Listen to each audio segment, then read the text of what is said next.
Hello, and welcome to English Avenue Podcast. Your cozy place to learn easy English through real-life conversations and grow as a human at the same time. I'm Anna.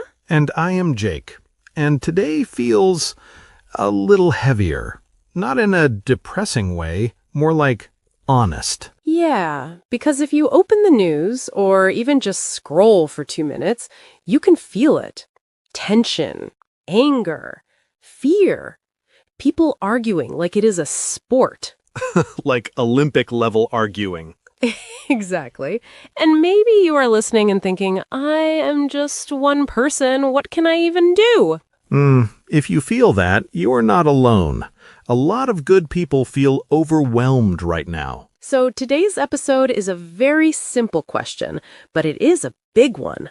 Can't the world live in peace? And before we go deeper, we want to say something clearly. We are not here to take sides. We are not here to attack any country, any religion, any group. We are here for the people, for civilians, for families, for children, for ordinary humans who just want to live. Because the truth is, civilians do not need conflict. They need safety. They need dignity. They need a normal day, a boring day. The kind of day where the biggest problem is, what should we eat tonight? Right. A peaceful, boring day is actually a luxury. It really is. And this episode is not just about the world. It is also about daily life peace, the peace in our homes, the peace in how we speak, the peace in how we disagree, the peace in the online spaces we visit too. Yeah, even online we can choose to be gentle. One kind message can calm a lot of noise on someone's screen. True. But seriously, peace is not only a big political word. Peace is a daily habit. And we will talk about that, step by step, in a calm way. Also, this is a B2 level episode, so the English will be richer and more natural, but we will still speak clearly, repeat key ideas, and keep it easy to follow. And when we use a new word tour word for the first time, one of us will quickly explain it in simple English, so you can learn while you listen. And if you are a strong B1 learner, you can still stay with us. Some parts might stretch you, but that stretch is how your English grows. Yeah, don't disappear. Just listen once, then listen again later. That second listen is magic. Right. Now, quick small talk because we are still us. Yes, we cannot be serious for 1 full hour. It is illegal. Okay, Jake. Simple question. When your brain feels heavy from the world, what is one tiny thing that makes you feel calm again? Honestly, I clean one small area, like my desk. Not my whole life, just one small space. It makes me feel like I have a little control again. That is actually beautiful. Micro peace. Exactly. I cannot fix the planet in one day, but I can fix the chaos next to my laptop. I love that. For me, it is a walk, even 10 minutes. No phone, just sky, just trees, just breathing. So if you're listening right now, maybe pause for 1 second and ask yourself, what gives me micro peace? Because that matters. You cannot be a peaceful person if you are constantly burning inside. And today, we want to do 2 things with you. We want to give you language, and we want to give you a message. The language is B2 English you can actually use to talk about peace, conflict, and emotions in a respectful way. And the message is simple. We do not have to copy the hate we see. We can choose something else. Yeah, we can refuse to be hostile. We can refuse to dehumanize people. We can refuse to spread hate in the name of anything. And we can still be strong. Peace is not weakness. Peace is emotional strength. Right. And before we start, a small request. If you enjoy these kinds of meaningful English conversations, please like the episode, subscribe, and share it with one person who needs a little calm today.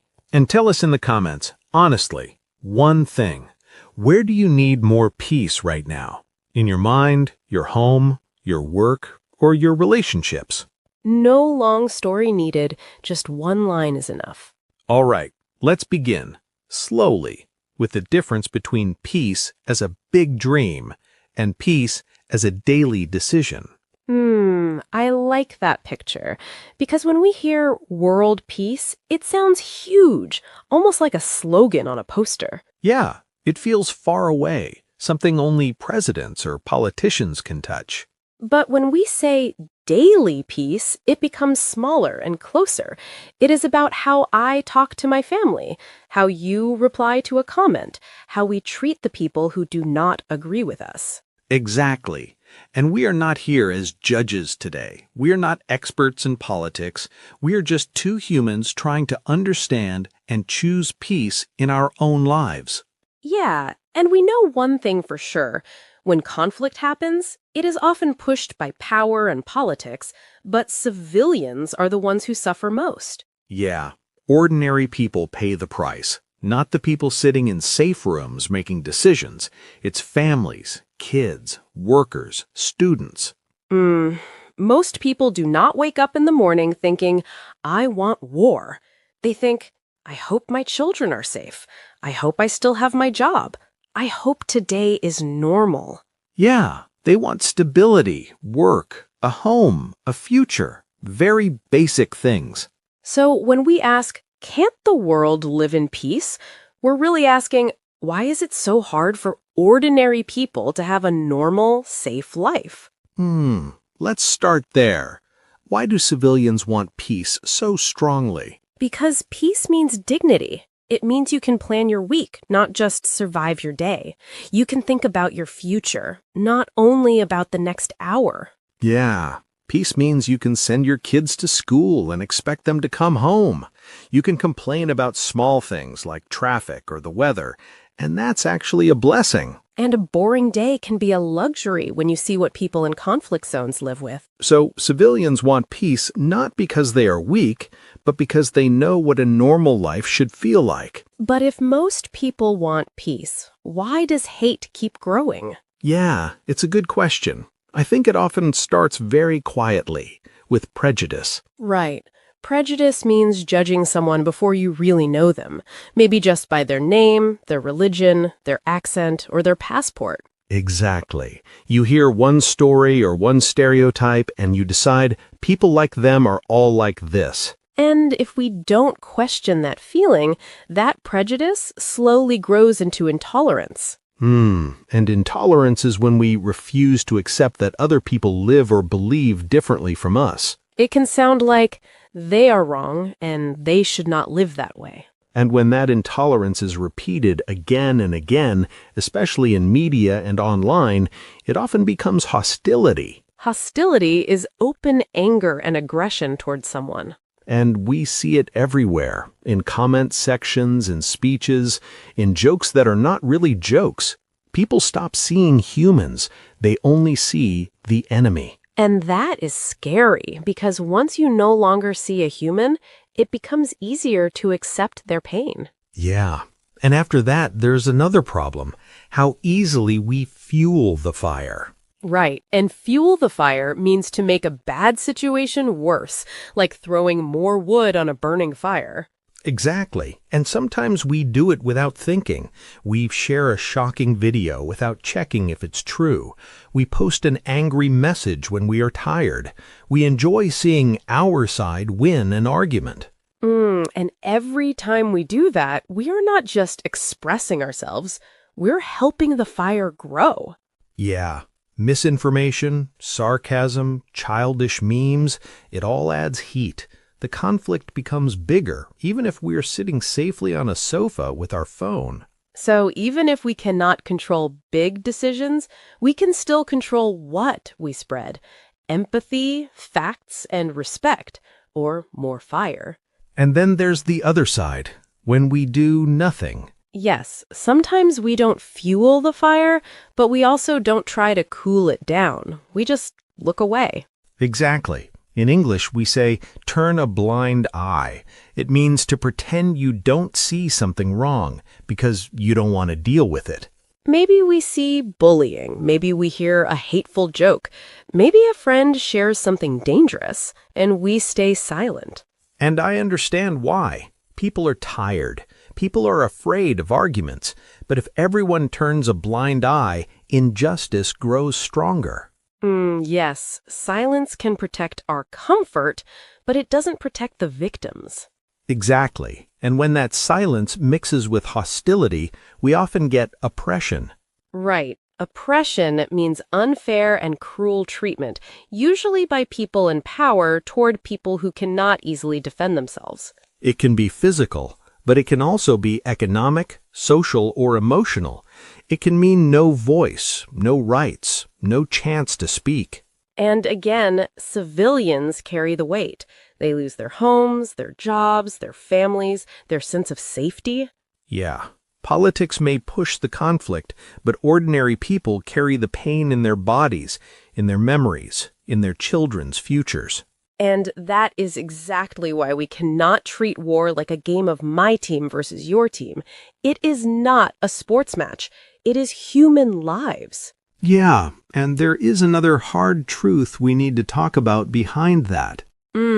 You mean how people get pulled into very extreme thinking? Exactly. When someone lives with fear, humiliation, and anger for a long time, they can become easier to radicalize. And to radicalize someone means to push them towards very extreme ideas or actions. Right. They start to believe that violence or hate is the only answer left. And that's where extremism grows. Extremism is when beliefs become so extreme that they reject balance, dialogue, and basic humanity. Extremism often promises simple answers. All of the problem is them. If we remove them, everything will be fine. But the world is never that simple. Those ideas may feel strong for a moment, but they destroy peace instead of protecting it. So if hate, prejudice, and extremism can grow step by step, maybe peace can also grow step by step. Yeah, that's the hopeful part, not only in big agreements between leaders, but in small daily choices between people. Peace in daily life can look like listening carefully before you answer. It can look like respecting someone's pain even if you don't fully understand it. It can also look like saying, I disagree, but I will not attack you, or I don't know enough to judge this. And when there has already been hurt, peace looks like reconciliation. Right. Reconciliation means trying to rebuild trust and calm after conflict. It doesn't mean pretending nothing happened. It means choosing not to repeat the harm. And that can start in a family argument, in a friendship, in a community. It's not always huge, but it's real. And the more people practice this kind of peace in daily life, the harder it becomes for hate to control everything. So maybe the question is, what can we actually do today? The two of us here, and you listening, wherever you are. Right.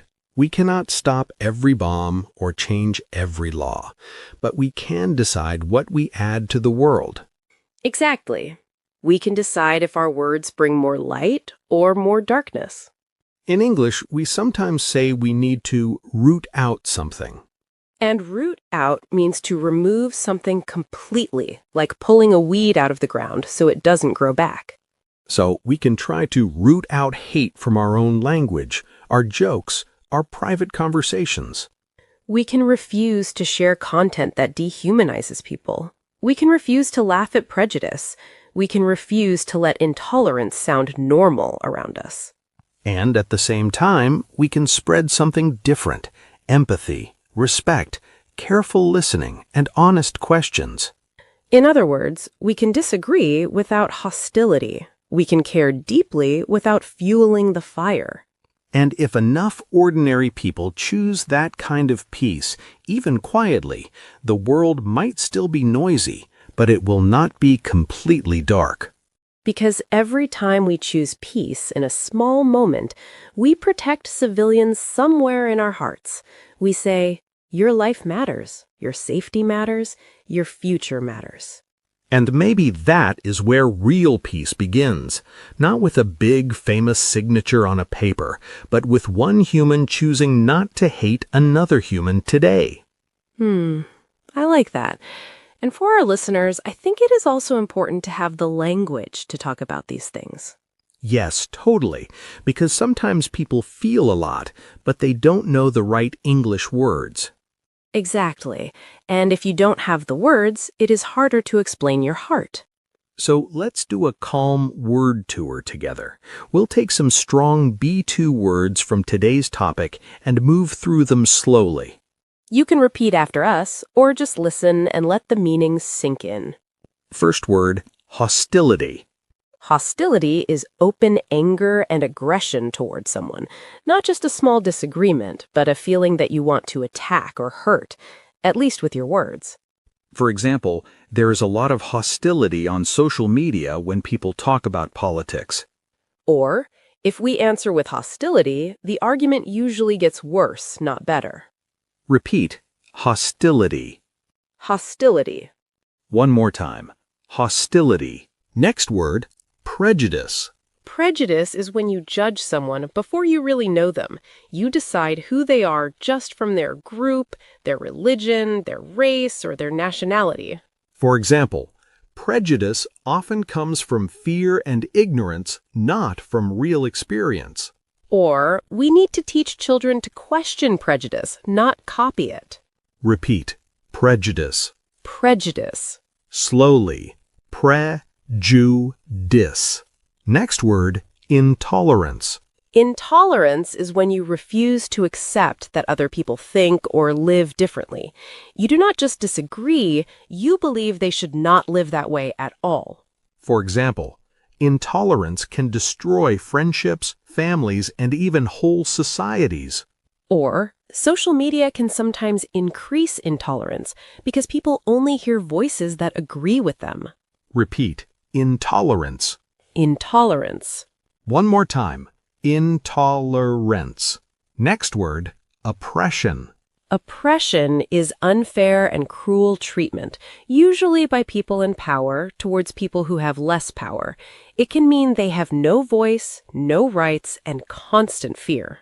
For example, history books are full of stories of people who stood up against oppression. Or, oppression often begins quietly, when small injustices are accepted as normal. Repeat, oppression. Oppression. Slowly, oppression. Next phrase, fuel the fire. Fuel the fire means to make a bad situation worse, like adding more wood to a real fire so it burns stronger. For example, sharing hateful posts without checking facts only fuels the fire. Or, when two people are angry, sarcastic comments usually fuel the fire instead of calming things down. Repeat, fuel the fire. Fuel the fire.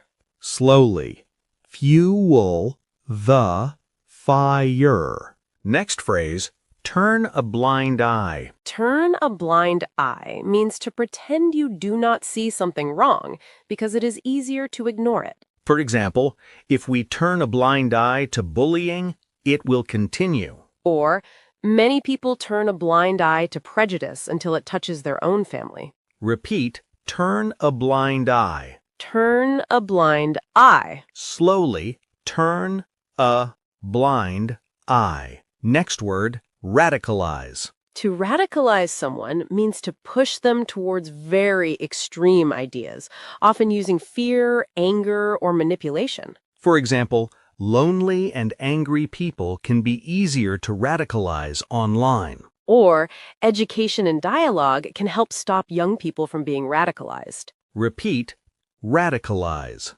Radicalize. Slowly, radicalize.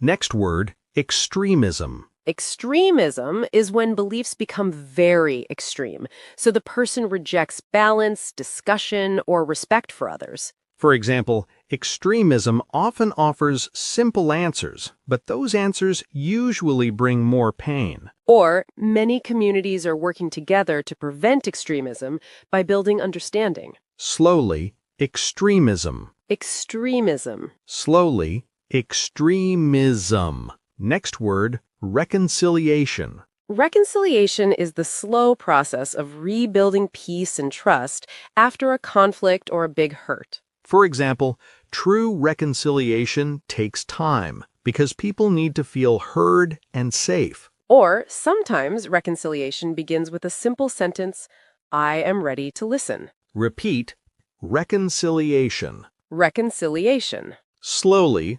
reconciliation. Last phrase, root out. Root out means to remove something completely, like pulling a plant out with all its roots so it cannot grow again.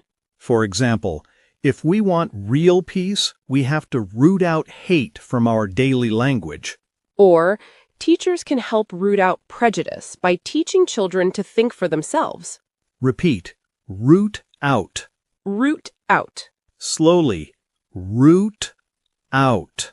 So that was our word tour for today. If you can use even a few of these words to talk about peace, conflict, and humanity, you are already speaking at a strong B2 level. And remember, you do not have to remember everything today. You can always come back, listen again, and use these words when you talk about what kind of world you want to live in. And that is really the heart of this episode. Not just learn English, but use English to speak for peace, not for hate. Yes, because the world already has enough noise, enough hostility, enough people shouting. It needs more calm, more empathy, more people who can say, I disagree, but I still see you as human. Yeah, you might feel small, but your daily choices are not small. The joke you don't repeat, the post you don't share, the kind comment you do write, all of that is part of peace. So maybe tonight, before you sleep, you can ask yourself one simple question. Did my words today make the world a little softer or a little harder? And if the answer is harder, that's okay. Tomorrow is another chance. You can always start again. And if this episode touched you, please like it, subscribe, and share it with one person who also feels tired of all the hate and noise. And in the comments, if you want, write one small sentence. Today I choose peace by, and complete it in your own words.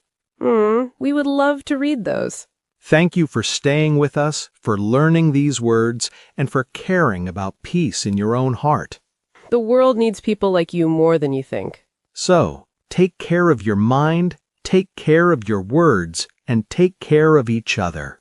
This is Anna. This is Jake. And you have been listening to the English Leap podcast. Bye! Your progress doesn't end here. To continue advancing your English skills, click on the next video or explore the additional videos we've thoughtfully selected for you.